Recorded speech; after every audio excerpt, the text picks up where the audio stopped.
to subsidize their income. And that got my parents involved in savings. They 65 years old and knew nothing about it. Our family we were ignorant to saving money other than a savings account at the bank.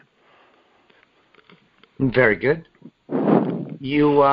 So your interest in history comes from a little bit of a low point in your life, and by looking at history, military history in particular, it was sort of inspirational for you in terms of appreciating what others sacrificed and the hardships, so that then it became easier for you to have a positive outlook. Am I overstating that? No. If you think, if you think your life is hard, or you're going through some bad times, just pick up a book and read what other men have done, other women. Believe me, you don't have a hard life. To me, it's like going to a hospital with an ache. Then you just walk down the hallway and look at the people in there that really have problems. You realize you're not in the pain you think you are. There's always somebody that has sacrificed more than what you have, and it just makes you realize, you got a great life. Don't bitch. So I'm curious though, because clearly now you're not at a low point like you were back then, yet you're still interested in military history. You still read a lot. You enjoy talking about the topic. So you still get that out of reading military history today, or has your interest in reading about that topic changed over time? I'm just curious. I don't read it, I guess, as much now to realize their hardships. It fascinates me what people went through, especially during the Second World War. But it's just fascinating how. And I have said it before, I can read books about a German soldier, and the second chapter, I forget I'm reading about a German. His feelings were the same as the Americans. It's really unreal, what people went through back then. Very, very good. I want to talk next, change gears a bit. You get married second time, right? Correct.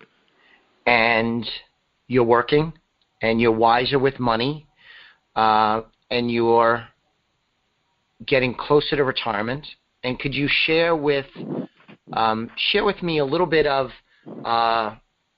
you had some decisions to make regarding your career and where you wanted to live, and you ended up moving to Florida. So can you take me through a little bit of that phase of your life, what you were thinking, and some of the big decisions you made during that time? Well, the town we lived in was very poor, and poverty breeds crime. That's just a fact of life. And I could see my hometown, the town I was born in, I worked in my whole life, my wife the same way. I could see it declining. And I knew years and years ago that there was no way I could retire. I couldn't retire from work and just stay at home. I was going to have to move. My goal then was, when I married my present wife, Suzanne, I told her, I said, we're going to save so much a month, and the rest we can spend. Saving was my number one priority. Once I had saved X number of dollars that month, then we could go out and eat, buy a car, whatever. But saving was the number one. And she went along with me. She didn't understand it. And it was kind of funny. I would take motorcycle trips with the guys at work, and I would write on a piece of paper where the money was in case something happened to me, because she didn't know. She didn't care. You know, she kind of left that up to me. And, you know, savings was, and it was funny because it wasn't just me. After I'd met Mr. Harding and started saving, men from work would call me over and ask me about saving money. And even my superintendent called me in the office one day, and I was wondering, what have I done? Well, I get down there, he was thinking about retirement and won't know where to put his money. Hell, I was the genius. You know, hell, I barely can read and write, but I knew more about the guy than the men I worked with. And at night, I would open the paper up at work, you know, and I'd say, oh, I made X number of dollars today. And they would, oh, you can't do that. But I ended up getting, because of my relationship with Mr. Harding, the broker, I passed it on to other guys at work. It was just, I guess, our culture. We never were taught money, how to save. But once you learn, and it's a good feeling. You know, it's a good feeling. I tell a story. A couple years ago, a young guy he works. Everybody in my bicycle club is retired, but this young guy would show up on Saturday. He's a worker, and he asked me one day about saving money. And okay. I was sitting there talking to him, and everybody was standing around, and one was a financial advisor, retired. But I told him, I says, the only thing you need to do is get in the habit of saving money. And I says, you can do it different ways. By some banks have a financial service, and they can have an automatic draft come out of your checking account. I said, there's a million ways you can do it, but just start saving money, get in a habit, and then once you get in that habit, then you can find you an advisor, and you will learn how to save. And 2 years later, he comes up and thanks me, you know. Really? Yes. Yes. And this guy he's an endocrinologist. What is it? The one that does root canals. Okay. Yeah. But he didn't know how to save. So you know, it's amazing at the people that don't know how to save money. Yeah, and how young is this gentleman? I mean, he was not like a 20-year-old, right? No, he's probably late 30s, I'm guessing. All right. You know. And I'm just curious, the retired advisor that was with you, is that our mutual friend Dean? Yes. Okay. Yes, all right, but cool. He didn't say anything. Yes. He just sit there and listen to me give my spiel about, you know, just get in a habit of saving money. And, you know, once you get some money, then you will get interested in where to invest. It's a learning deal. You know, I said the main thing, you just got to learn how to save. That's your starting point. And once you get there, the rest is easy. Yeah. You know, there's you and there's millions of people out there that will help you, but if you don't learn how to save, you know, I mean, that's the number one deal, you know. So, all right. So now.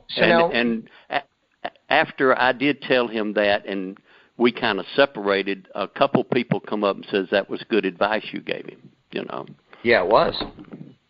So go back to your saving. You've set up your financial life where you're going to pay yourself first. You're saving X number of dollars every month, and then above and beyond that is money that you and Suzanne could spend and consume. And so do you have a goal in mind? You're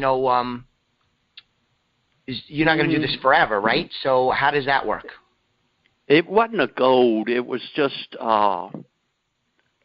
save as much as I could because I was mid-40s, I guess.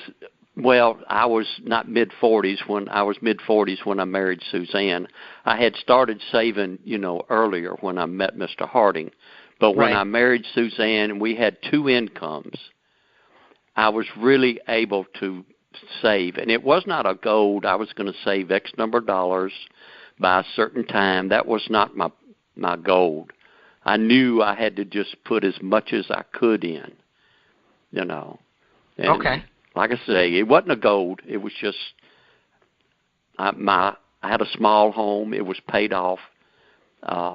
Save every penny I can, you know.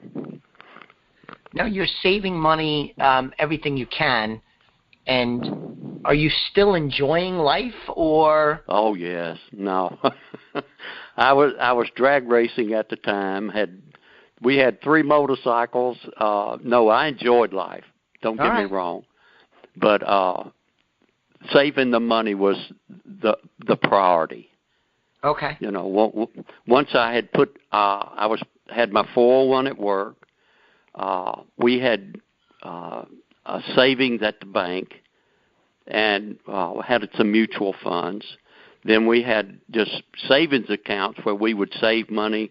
Then we would transfer them into Ross at the end of the year. But no, we enjoyed life, believe me. Good. Because to some people listening perhaps would say, oh, saved everything they make. That means that they didn't enjoy life or have fun or they missed out. Like I say, we had 3 motorcycles. I drag raced. I took trips all over the United States. No, I enjoyed life. Beautiful. And so again, moving along, you end up leaving Mississippi and moving to Florida, to the Villages. So can you walk me through that? I had an uncle that lived in Virginia, and his wife had arthritis, and the weather up there was getting her, so they ended up moving to Florida. And he would call and laugh. He would always, what's the temperature? Well, it was always hotter in Mississippi. The humidity was higher. And he would always brag about the Villages, and there's a dance every night on the square. And he would just go on. And finally one day I told my wife, he's lying.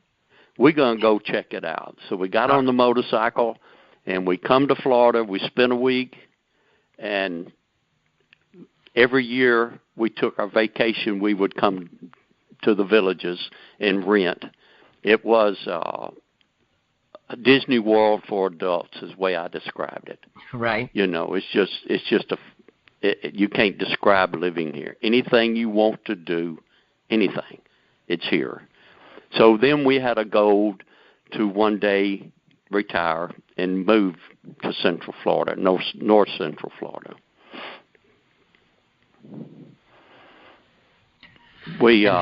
How did you decide when the timing was?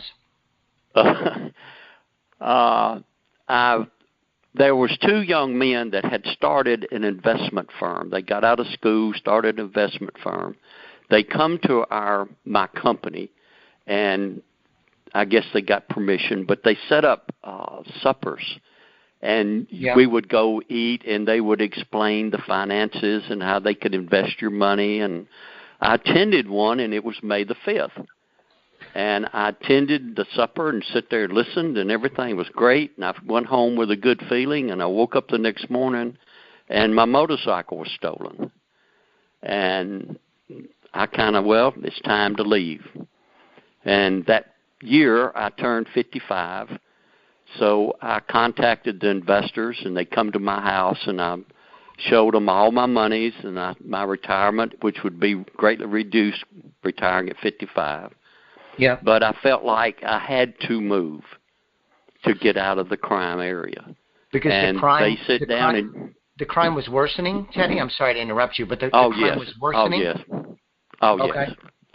Yeah, like I say, it was my hometown, and I had seen it, you know. I had a murder 7 doors down. It was it's just you can't describe the crime. And I knew at an older age, you couldn't live there. When you're young, that's one thing, but when you get up in years, there weren't any doctors. It was just crime-ridden, you know. It was a sad situation. But after talking to the 2 advisors about my money, we felt like we can retire, take my early